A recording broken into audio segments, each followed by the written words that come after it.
नमस्कार, 20 मिनट 20 खबर में आप सभी का स्वागत। मैं हूं आपके साथ हेमंत कुमार। अगले 20 मिनट में आपको हम 20 अहम खबरों से रूबरू करवाने वाले हैं। तो चलिए शुरू करते हैं 20 मिनट में 20 खबरों का सिलसिला।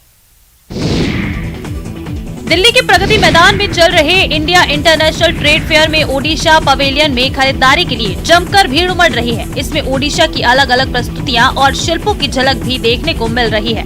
ओडिशा के स्टॉलों को हस्तशिल्प और हथकरघा साड़ियों के साथ ही टेराकोटा से बनी मूर्तियों को लोग हाथों हाथ ले रहे हैं। ओडिशा मंडप में जनवरी में भुवनेश्वर में होने वाले अंतर्राष्ट्रीय हॉकी विश्व कप का शुभंकर मिली दर्शकों के आकर्षण का केंद्र बना हुआ है। ज्वार बाजरा, रागी आदि की बढ़ती हुई मांग को देखते हुए यहाँ इनसे बने बिस्किट लोग बहुत पसंद कर रहे हैं। ओडिशा सरकार ने मिशन शक्ति को प्रमुख स्थान दिया है।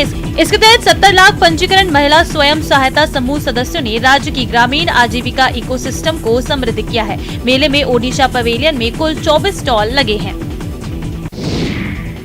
मेरठ में एक इनोवेटर ने महिलाओं की सुरक्षा को लेकर एक ऐसा इक्विपमेंट तैयार किया है जो बेहद सराहनीय है। मेरठ में एक MIET इंजीनियरिंग कॉलेज स्थित अटल इनोवेशन कम्युनिटी सेंटर में इनोवेटर श्याम चौरसिया ने एक ऐसी सैंडल बनाई है जिसमें बटन दबाते ही करंट उतर आएगा। इस सैंडल के टच मात्र से ही व्यक्ति भाग खड़ा होगा। इस सैंडल में ब्लूटूथ डिवाइस लगाई गई है, साथ ही DC को AC में कन्वर्ट करने वाला इक्विपमेंट भी लगाया गया है। श्याम के मुताबिक अगर कोई महिला कहीं परेशानी में है तो वो सैंडल पैर से उतार कर हाथ में लेकर जैसे ही छोटा सा बटन महिला प्रेस करेगी तो सैंडल में करंट आ जाएगा, जिसके टच मात्र से ही सामने वाले के होश फाख्ता हो जाएंगे। इस डिवाइस को बनाने में श्याम को 2 महीने का समय लगा।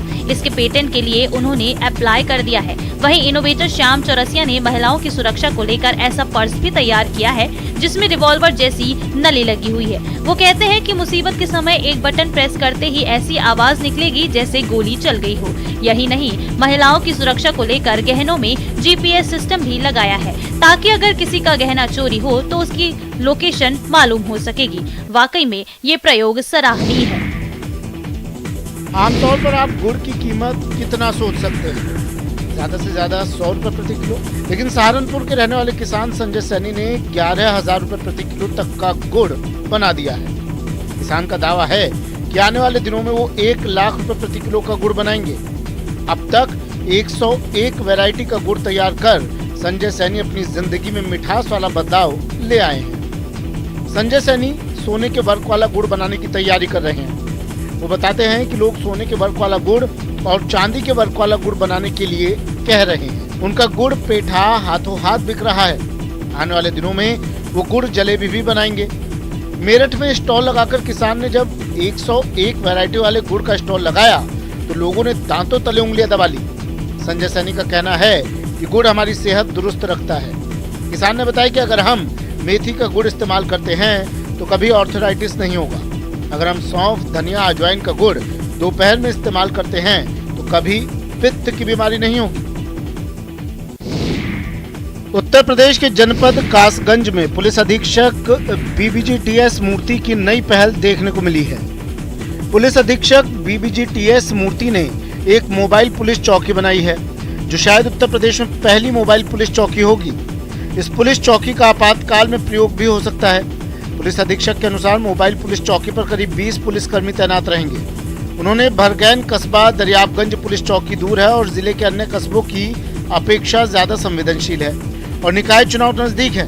इसकी वजह से मोबाइल पुलिस चौकी बनाई गई है। पुलिस चौकी की स्थापना के बाद आज अपर पुलिस अधीक्षक जितेंद्र कुमार दुबे और अपर जिलाधिकारी अजय कुमार श्रीवास्तव ने मोबाइल पुलिस की शुरुआत की और भरगैन कस्बे में पैदल गश्त भी की और लोगों को सुरक्षा का भरोसा दिलाया।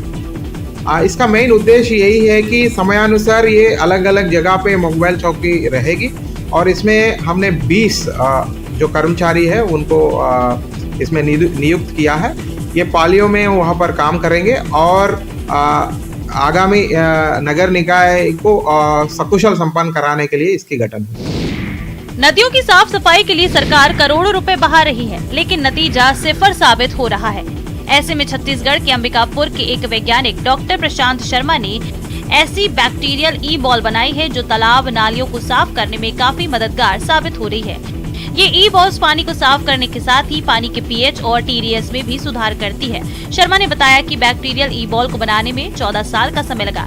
ये बॉल छोटे माइक्रोब से बनी हुई है। 40 ग्राम की इस बॉल को 14 तरह के फंगस, बैक्टीरिया और कैल्शियम कार्बोनेट को मिलाकर तैयार किया गया है। बॉल को जैसे ही तालाब, कुओं के गंदे पानी में डाला जाता है तो ये पानी की ऊपरी सतह को साफ करता है। शर्मा ने दावा किया कि पिछले कुछ सालों में से वो छत्तीसगढ़ के साथ ही बिहार और मध्य प्रदेश में इसका इस्तेमाल कर रहे हैं। उन्होंने कहा कि अगर इस बॉल का इस्तेमाल किया जाए तो लोगों को स्वच्छ जल उपलब्ध कराया जा सकता है। जो ये ई बॉल है ये माइक्रोब्स का एक कंसोर्टिया है, जिसमें लगभग 14 प्रकार के फंगस और बैक्टीरिया को हम लोगों ने कैल्शियम कार्बोनेट या भुजा चूना का पाउडर में इसको हम लोगों ने ऐसे कैरियर बना करके 30 से 40 ग्राम का एक बॉल तैयार किया है। 5 साल बाद बोधगया स्थित विश्व धरोहर महाबोधि मंदिर के शीर्ष पर लगा गुंबद अब सफाई के बाद चमकने लगा है। वर्ष 2013 में थाईलैंड के राजा और दानदाताओं द्वारा दान में दिया गया लगभग 290 किलो के सोने की परत को गुंबद पर लगाया गया था, जिसकी हर 3 साल बाद सफाई की जाती है। सोने की गुंबद की सफाई का कार्य संपन्न होने के बाद बौद्ध भिक्षु और श्रद्धालुओं ने प्रसन्नता व्यक्त करते हुए समर्पण समारोह का आयोजन किया, जहां मंदिर परिसर में विशेष पूजा अर्चना की गई। इसमें विभिन्न बौद्ध भिक्षुओं के अलावा थाईलैंड से काफी संख्या में बौद्ध श्रद्धालु शामिल हुए। बता दें कि इसके पहले वर्ष 2017 में सफाई की गई थी, उसके बाद 2020 में होनी थी, लेकिन कोरोना के कारण नहीं हो पाई। सामान्य होने के बाद थाईलैंड से 20 इंजीनियर और कारीगरों का दल बोधगया पहुंचा और गुंबद की सफाई का काम पूरा किया। कुल्लू जिला के डोबी पैराग्लाइडिंग साइट डिनोटिफाई होने से क्षेत्र के हजारों लोगों के कारोबार प्रभावित हुए हैं। ऐसे में पैराग्लाइडिंग एसोसिएशन डोबी के पदाधिकारियों ने बैठक कर सरकार से जल्द सरकारी टेक ऑफ और लैंडिंग साइट को लेकर जल्द बात करने की मांग की है।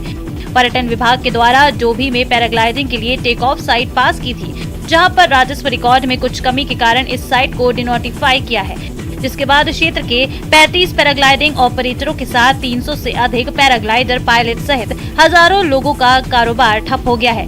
सभी पैराग्लाइडिंग ऑपरेटर और पायलटों की मांग है कि सरकारी पैराग्लाइडिंग टेक ऑफ साइट और लैंडिंग साइट को जल्द पास किया जाए, ताकि क्षेत्र के हजारों लोगों का व्यवसाय चल सके।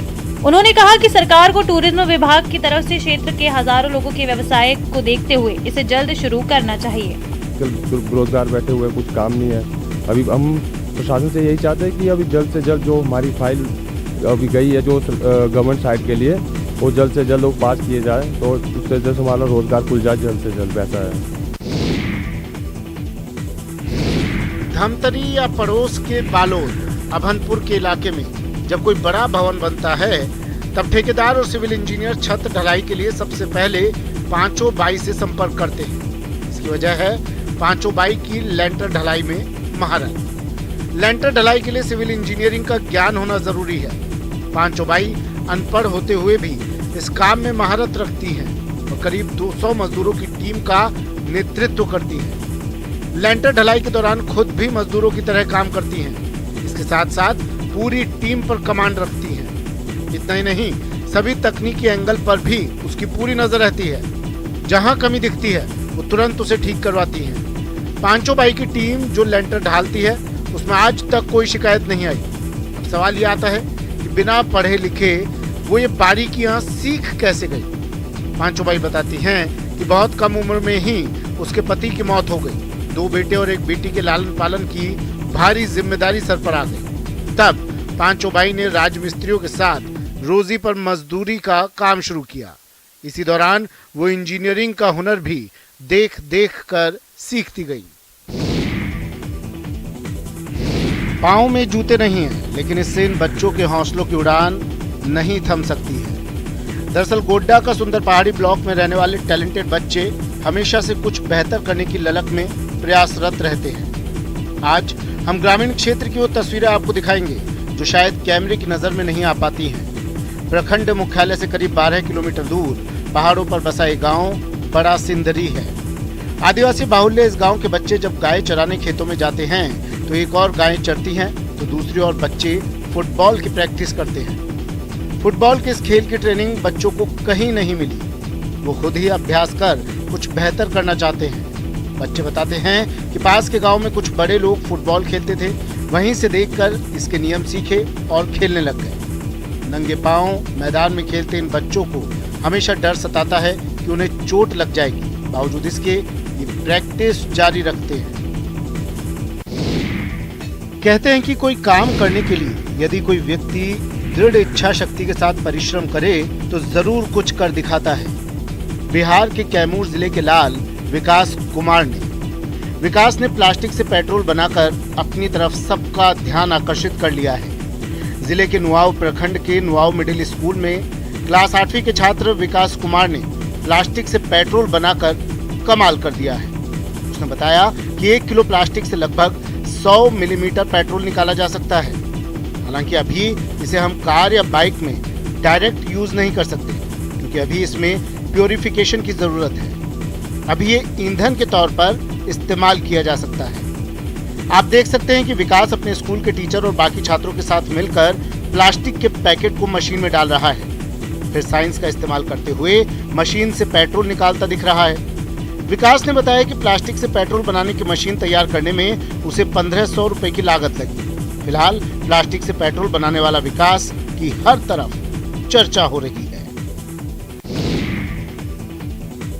कहते हैं राजस्थान के रेगिस्तानी समंदर में पानी तो नहीं मिलता, मगर इस मिट्टी ने ऐसे बच्चों को जन्म दिया है जिन्होंने अपने क्षेत्र का नाम बड़े बड़े स्तर पर रोशन किया है। हम बात कर रहे हैं 5वीं कक्षा में पढ़ने वाले भीलवाड़ा के शास्त्री नगर निवासी अतिक्ष की, जिन्होंने रूबिक्स क्यूब की श्रेणी में 5 मिनट के अंदर 35 अलग अलग तरह के रूबिक क्यूब्स को हल कर लिया। सिर्फ 10 साल और 7 महीने की उम्र में ये राष्ट्रीय रिकॉर्ड बनाया है और अपना नाम इंडिया बुक ऑफ रिकॉर्ड्स में दर्ज करा लिया है। अतिक्ष ने पिछले 2 रिकॉर्ड्स तोड़कर इस मुकाम को हासिल किया। पहले रिकॉर्ड में रिकॉर्ड धारक ने 24 मिनट में 32 रूबिक क्यूब को हल किया था। अतिक्ष कांकरिया ने चमत्कारिक ढंग से 25 अक्टूबर 2022 को केवल 5 मिनट 12 सेकंड 90 मिली सेकंड में 35 रूबिक क्यूब को हल करके इस कीर्तिमान को अपने नाम किया। इस रिकॉर्ड में 2x2 का 1, 3x3 का 30, 4x4 के 4 क्यूबिक्स थे। दूसरे रिकॉर्ड में अतिक्ष ने मात्र 47 सेकंड्स और 80 मिली सेकंड्स में 3x3 के 10 रूबिक क्यूब्स को हल कर लिया। अतिक्ष ने बताया कि रूबिक्स क्यूब को हल करना उन्होंने कई सारी यूट्यूब की वीडियो देखकर सीखा है। तस्वीरों में नजर आ रहे बच्चे कोंडागांव जिले के सुदूर इलाके के ग्रामीण बच्चे हैं, लेकिन इन्होंने दिखा दिया कि प्रतिभा को केवल मौके की जरूरत होती है। कबाड़ से जुगाड़ कर मॉडल प्रदर्शनी प्रतियोगिता में बच्चों ने अपने हुनर को दुनिया के सामने रखा। इस प्रतियोगिता में बच्चों की सोच और कल्पना मॉडल के रूप में सामने दिखाई दी। किसी ने पर्यावरण को लेकर मॉडल बनाया है, तो किसी ने ट्रैफिक सिग्नल का, तो किसी ने बनाया यूज लेस प्लास्टिक से बायोडीजल बनाने का। हर बच्चे ने अपनी पर्यावरण बचाने की कल्पना मॉडल के जरिए सामने रखी, जिसकी लोगों ने जमकर तारीफ की। इन बच्चों का कहना है कि मौका मिले तो हम अपनी प्रतिभा से नासा तक जा सकते हैं। पहले से पर्यावरण से तो जुड़े थे, लेकिन उनकी जागरूकता ज्यों-ज्यों हम लोग बच्चों के साथ जुड़ते गए, टीचर उनको बताते गए, अवगत कराते गए और उसके महत्व को समझाए। वो आज के डेट में जो आपने ये मॉडल्स देखे, उसमें पर्यावरण से रिलेटेड जो मॉडल हैं सबसे ज़्यादा थे। और निश्चित ही हमारे लिए खुशी की बात है कि पर्यावरण के प्रति बच्चों की जागरूकता बढ़ने लगी है और निश्चित आने वाले समय में ये बच्चे आगे वाले जनरेशन को ट्रांसफ़र करेंगे और हम पर्यावरण के प्रति जितना सजग होना चाहिए होते रहेंगे। रोजी रोटी के लिए घर बार छोड़कर बड़े शहरों की ओर पलायन बिहार की बड़ी समस्या है, लेकिन मधुबनी जिले के बासोपट्टी प्रखंड में एक युवा उद्यमी चंदन कुमार ने इस समस्या से निपटने के लिए एक पहल की है। सुदूर ग्रामीण इलाके में रेडीमेड गारमेंट्स की छोटी सी यूनिट लगाकर करीब 20 युवाओं को प्रत्यक्ष और अप्रत्यक्ष रूप से अपने गांव में ही रोजगार उपलब्ध करवा रहे हैं। काफी सराहना हो रही है। यहाँ काम करने वाले लोगों का कहना है कि इस पहल से उन्हें अपने घर गांव में ही रोजगार मिल रहा है। इसके साथ ही वे अपनी खेती बाड़ी की भी देखरेख कर रहे हैं, जिससे वे आमदनी करने के साथ ही परिवार को भी समय दे पा रहे हैं। मेरा नाम चंदन कुमार पांडे हुआ। इसमें इनडायरेक्ट रूप से 10 लोग जुड़े हुए हैं और इनडायरेक्ट रूप से और प्रत्यक्ष रूप से यहाँ 20 से ऊपर लोगों को रोजगार मिला हुआ है।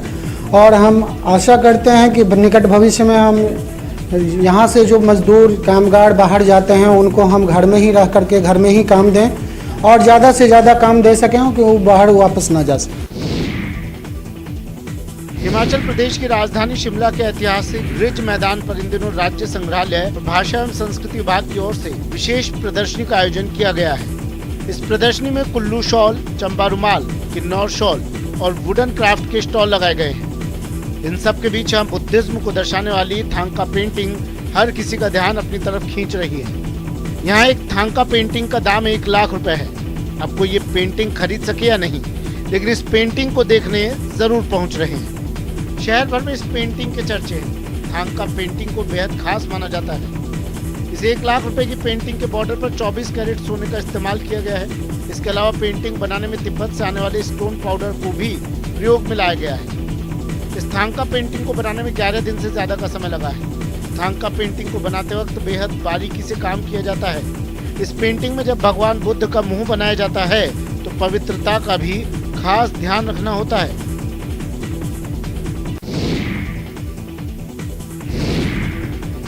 आए दिन हम हाथियों के उत्पात की खबर तो सुनते ही हैं कि किस तरह हाथियों ने किसानों की फसलों को तहस नहस किया है, कैसे घरों को नुकसान पहुंचाया है और तो और हाथी ग्रामीणों पर हमला भी कर देते हैं, जिसमें कई घायल भी हो जाते हैं। तो कभी कभी हाथियों का हमला जान पर भी भारी पड़ जाता है। हालांकि हाथियों से सावधान रहने और जंगलों में न जाने की हिदायत वन अमला लगातार देता रहता है।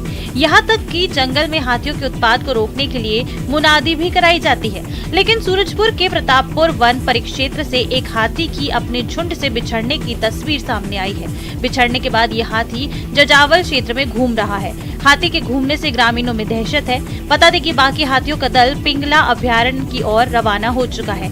दल से बिछड़ा हाथी शाम ढलते ही ग्रामीण इलाकों में घुसने की कोशिश करता है। वहीं प्रतापपुर वन अमला ग्रामीणों को हाथी से दूर रहने की अपील कर रहा है। बारां के किशनगंज तहसील के गोपालपुरा बांध से निकल रही नहर से बांध का पानी व्यर्थ बह रहा है। पानी के व्यर्थ बहने के कारण झागर, रुंडी, रतनपुर गांव, खेतों और गांव की निचली बस्तियों में पानी भरने लगा है। पूर्व विधायक ललित मीणा ने बताया कि सिंचाई विभाग की लापरवाही के चलते नहर के पानी को छोड़ने को लेकर कोई देखरेख नहीं होने से पानी की निकासी अधिक होने से नहर के किनारों से पानी ओवरफ्लो होकर गाँव में जा रहा है। इसके चलते खेतों में बुआई गई फसल जल भराव के कारण खराब हो रही है। रामगढ़, रेलावन, गोपालपुरा नहर का पानी मनमानी से अव्यवस्थित तरीके से नहर में आने से पानी का स्तर ज्यादा हो गया, जिससे किसानों को भारी समस्या हो रही है। विभाग का भी नहर के पानी के स्तर को कम करवाने की ओर कोई ध्यान नहीं है। और अब हम आपको ले चलेंगे पश्चिम बंगाल, जहां बांकुड़ जिले से एक वीडियो सामने आया है जिसमें एक शख्स कुत्ते की तरह व्यवहार करता है। ये शख्स कुत्ते की तरह भौंकता है, कुत्ते की तरह चलता है, गाड़ी के पीछे दौड़ता है। कुत्ते के जैसा व्यवहार करने के पीछे का कारण भी अब सामने आया है। दरअसल इस युवक का नाम श्रीकांति कुमार दत्ता है। श्रीकांति बिकना के वीडियो पर भौंकते हुए उन पर झपट्टा मारता दिखाई दे रहा है। श्रीकांति के राशन कार्ड में दत्ता की जगह कुत्ता कर दिया गया। श्रीकांति ने राशन कार्ड में अपना नाम बदलवाने के लिए स्थानीय कार्यालय के कई चक्कर काटे, अपने दूसरे डॉक्यूमेंट भी दिखाए जिसमें उसका सही नाम लिखा हुआ था, लेकिन स्टाफ ने उसका नाम करेक्ट नहीं किया। हालांकि बीडीओ ने अब सही नाम लिखने का आदेश जारी किया है। जल्द ही नैनीताल चिड़ियाघर में हिमालयन थार और ब्लू शिप पहुंचने की उम्मीद है और ये पहली बार होगा कि नैनीताल जू में हिमालयन थार के दर्शन पर्यटक कर सकेंगे। इसके लिए बाकायदा सेंटर जू अथॉरिटी से अनुमति मिल गई है। एनिमल एक्सचेंज प्रोग्राम के तहत नैनीताल चिड़ियाघर से दार्जिलिंग चिड़ियाघर को गुरल के साथ चीड़ फिजेंट और ग्लीच फिजेंट दिया जाएगा। नैनीताल जू के रेंजर अजय रावत ने कहा कि पहली बार नैनीताल में थार आएगा। इससे उच्च हिमालयी क्षेत्र के जानवरों के कलेक्शन में मदद मिलेगी और पर्यटकों को भी नए जानवर देखने को मिलेंगे। आपको बता दें कि नैनीताल जू उच्च हिमालयी चिड़ियाघर है जिसमें बाघ, गुलदार, भालू के साथ कई तरह के जानवर हैं, तो पक्षियों का भी सुंदर झुरमुट यहाँ बसता है। हिमालयी थार के जोड़े सहित ब्लू शिप और सिल्वर फिजेंट को दार्जिलिंग से यहाँ लाने की तैयारी हो चुकी है। जल्द ही ये नैनीताल चिड़ियाघर की शोभा बढ़ाएंगे।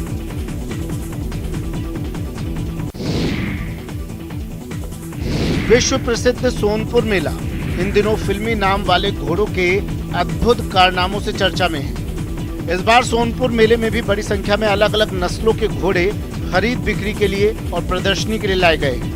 इनमें फिल्मी नाम वाला घोड़ा बाहुबली पैरों में घुंघरू बांधकर अद्भुत डांस करता है।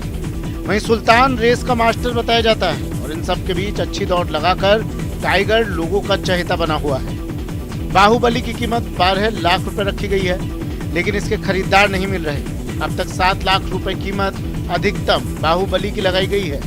वहीं सुल्तान की कीमत 7 लाख रुपए और टाइगर की कीमत 3.5 लाख रुपए बताई गई है। इन घोड़ों की चर्चा इन दिनों काफी जोर शोर से हो रही है। दूर दराज से लोग बाहुबली सुल्तान और टाइगर को खास तौर से देखने आ रहे हैं। इन घोड़ों को सिवान के मोहम्मद अरमान खान बेचने के लिए लेकर आए हैं। सोनपुर मेले में अरमान खान 70 घोड़े लेकर आए थे, जिनमें 50 बिक चुके हैं, जबकि 20 घोड़ों को अब भी ग्राहक का इंतजार है। इसका नाम बाहुबली है। ये हम लाए हैं राजस्थान से और इसका खासियत है कि ये डांस करता है और देखने में खूबसूरत भी है। इसका कीमत 12 लाख रुपया है। बाघों के लिए विश्व विख्यात उमरिया के बांधवगढ़ टाइगर रिजर्व के सैलानियों का पसंदीदा बाघ छोटा भीम को देखकर सैलानी रोमांचित हो उठे और वीडियो बनाकर उसे सोशल मीडिया पर वायरल कर दिया। बांधवगढ़ टाइगर रिजर्व के खितौली जोन में सफारी के दौरान सैलानियों को छोटा भीम जंगल से अपने राजसी ठाठ के साथ धीरे धीरे झाड़ियों से बाहर निकलता दिखाई दे रहा है। सैलानियों की नजर जब छोटा भीम पर पड़ी तो बिना वक्त गंवाए पर्यटकों ने बाघ का वीडियो बना लिया। सैलानी छोटा भीम को देखने के लिए काफी कोशिश करते हैं ताकि किसी तरह से छोटा भीम के दीदार हो जाए। छोटा भीम बाघ बांधवगढ़ टाइगर रिजर्व का विख्यात बाघ है, जिसकी उम्र लगभग 6 साल है। इसके पिता को भीम मेल टाइगर के नाम से पहचाना जाता था और इसकी माता महामन फीमेल के नाम से पहचानी जाती थी। इसी के कारण इस बाघ का नाम छोटा भीम रखा है। प्रदेश के मुख्यमंत्री शिवराज सिंह चौहान जब बांधवगढ़ टाइगर रिजर्व में सफारी के लिए गए थे, तब भी इस बाघ को देखा गया था।